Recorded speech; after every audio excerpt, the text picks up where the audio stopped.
This lesson discusses the cognate accusative structure in Arabic. In Arabic, this structure is known as al-maf'ul al-mutlaq. The cognate accusative is an interesting structure in which a verb takes its own verbal noun as an object. Verbs like nam that don't normally take objects can take one with this structure, and verbs that already take objects can take another one with this structure. Originally, it is possible that this structure was used simply to give emphasis to the verb and make the message feel stronger.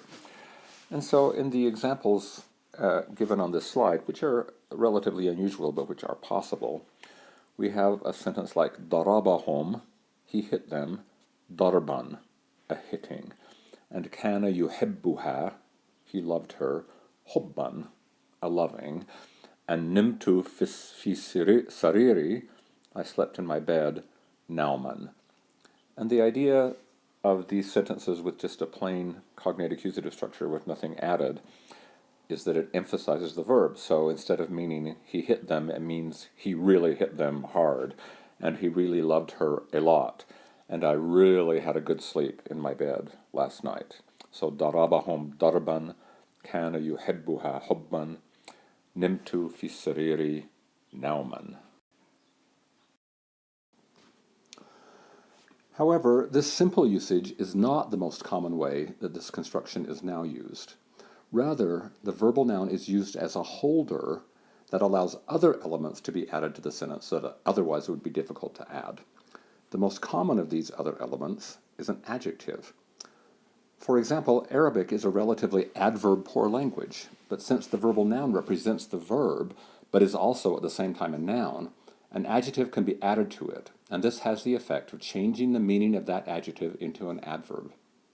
This hugely expands the list of possible adverbs available for normal Arabic use. So, in the examples on this slide, we can see some of the same sentences we saw before, but this time modified. So it says darabahum darban, which means he hit him a hitting, but then they add the adjective shadidan. So darabahum darban shadidan, and the way you interpret this is just by taking that adjective and changing it to an adverb. He hit him a lot or strongly. The next one, kana yuhibbuha hubban aziman. In other words, he loved her a great loving. He loved her a lot. And then I've written quite a few other examples here, so you can see there are some common adjectives that are used a lot in this construction. So shadid and azim are two of the most common, and so we'll see a couple of those, but also other adjectives are very commonly used. So ghadiba alayhim ghadaban shadidan, which means he really got angry with them a lot. He got really, really angry with them, ghadaban shadidan. And khafu minhum khawfan shadidan, the same thing, he was really, really afraid of them. But then we can see on the next column different adjectives. So ashkuruka shukran amikan. So I thank you deeply. Okay? And dhahaba ila al-asima dhahaban bati'an. Literally, he went to the capital a slow going. So he went slowly. He took his time. Qara al-kitaba qira'atan ula. So he read the book a first reading, or an initial reading. He read it for the first time. And the last one is one that I didn't make up. I got it out of a corpus. It says masalihuha murtabita. Okay, so notice murtabita here is an active participle. It's taking the place of the verb. And so this construction can work with active participles just as much as it can with verbs. So their interests are linked. Okay, and then if you skip the next two words, it says bimasalih ad-dul al-arabiyya. So it says their interests are linked with the interests of the Arab states.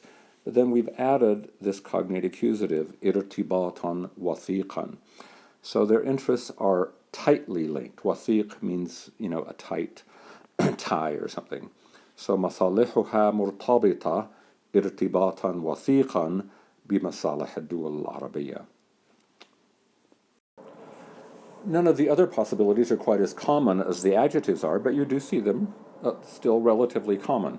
One is with a quantifier. A quantifier is a word that says how much of something, so either bad or kul, some or all. And in this case, it breaks the rule that it is an indefinite accusative because the bad and the kul kind of require a definite. And it is the bad and the kul that take the accusative in this case, because the verbal noun, which is the cognate, becomes the second term of idafa and therefore genitive. So, kana yuhibbuha, hubban is what we had before, he loved her a lot. Now we have kana yuhibbuha ba'd al-hubb. He loved her some love. In other words, he loved her somewhat, is how we would translate it in English. يختلف عنها كل الاختلاف. He disagrees with her all of the disagreement, meaning completely. So he disagrees with her completely. You already know that verbal nouns are really just sentences boiled down into nouns, and they can take their original subjects and their original objects if it makes sense to do so.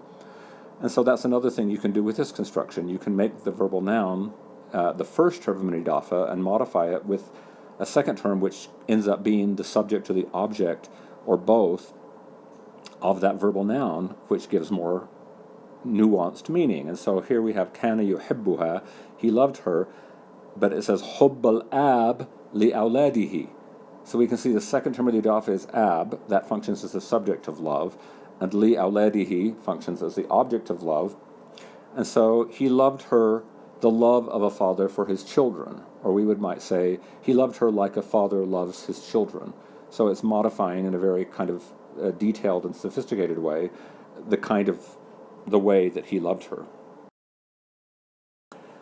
And finally, since a relative clause is nothing more than a sentence adjective, you can always put a relative clause in the place of that adjective. So this indefinite verbal noun can hold a whole sentence, a relative clause.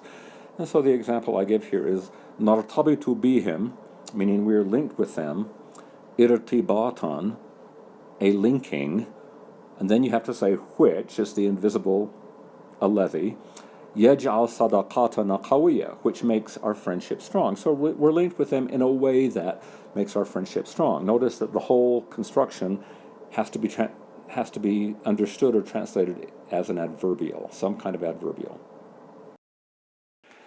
On the last 3 slides, I've basically just given examples from the corpus of how Arabs really do use this construction. The first slide has a large number of sentences on it, all with the verb darasa, to study. And darasa is one of the verbs that participates in this construction a lot, with different adjectives that, in essence, are being made into adverbs. I don't think I'll translate them all for you, but I'll just go through them really quickly so you can see, how versatile this construction is. And if you want to come back to it and look up some of the words later, you can. But here we say, the first one says, he studied photography, dirasa hurra, darasa al-taswir, dirasa hurra, he studied it freely, in a free manner. In other words, not in a strict academic setting. Darasa al-fan, dirasa khasa, he studied it privately, as opposed to in a public school. Darasa al-zahira, dirasa ilmiya, he studied the phenomenon scientifically. Daras al-oud, oud is the guitar-like thing, so he studied the oud. Dirasa akademiya means he went to an actual academy of music to study it. Darasahu, he studied it. Dirasa jayyida, he studied it well. Darasaha, dirasa mustafida. Mustafida is kind of overflowingly, meaning he completely. Darastuha dirasa qur'aniya. So I studied it a Quranic studying. I studied it Quranically. So he didn't study it except by going through the Quran and finding out what the Quran had to say about it. And here, just quickly looking, here we have dirasa mutamayyiza, dirasa mu'ammaka, he studied it deeply, dirasa shamila, completely. Here we have dirasa amiqa, another way of saying deeply, dirasa daqiqa, precisely or finely, exquisitely, something like that. And then even with strange adjectives you probably never heard before, dirasa muta'anniya, and then etc. The last 2 slides I give examples of other verbs besides dirasa that are in the corpus. These are actual sentences that Arabs used. So I'll just give kind of the meaning of it until we get to the cognate accusative. So this this knowledge is spread around American schools, or the spread of this knowledge in American schools is linked, yartabitu irtibatan mubashiran, it's directly linked with the American system of education. And this says the Israeli economy, irtabata irtibatan adwiyan wa mumanhajan, it was linked, an organic and programmed linking with international investment. So again, this is allowing a very subtle use of these adjectives and changing them to very complicated adverbs. Irtabatu bihadha al-hay, they were linked with this neighborhood. Irtibatan tarikhiyan ruhiyan, they were linked historically and spiritually with this neighborhood. Ibtasamat ibtisama abira, she smiled a fleeting smile, meaning she smiled fleetingly. And kharaju min buyutihim khurujan adiyan, they left their house normally, not in any unusual way. This sentence is about the elections, saying that they are not legal, they're going outside of legality. And so it says هذه الانتخابات, then we'll skip تخرج خروجا كاملا عن الشرعية, they're completely leaving legality, meaning they're totally outside the bounds of the law. The next one says ما أجمل أن نرى احتفاءهم بالأشياء الصغيرة. How nice that we see them celebrating the small things. التي نمر بها كل يوم, that we pass by every day. مرور العابرين, the passing by of a casual passerby.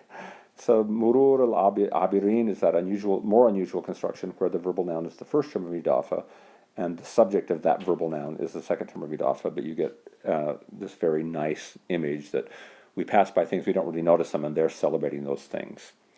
And then the last sentence is another one with where you can actually see one of those relative clauses being used instead of an adjective. Okay, so the current crisis has clarified in a painful kind of way that our economic circumstances and our prosperity tartabitu irtibatan la yanfasim fi hadhihi al-haqba min at-tijara al-alamiyya wal istithmar al-alami. So our prosperity and our economic circumstances are linked, a linking which, right there, cannot be broken off from, in this period, world trade and international investment. And so meaning it's a link which can't be severed from this other thing. And so, again, you have that whole thing is the construction. The whole thing has to be taken adverbially. So our prosperity depends on or is linked in such a way with these things. Okay, so in such a way, that's the adverbial idea.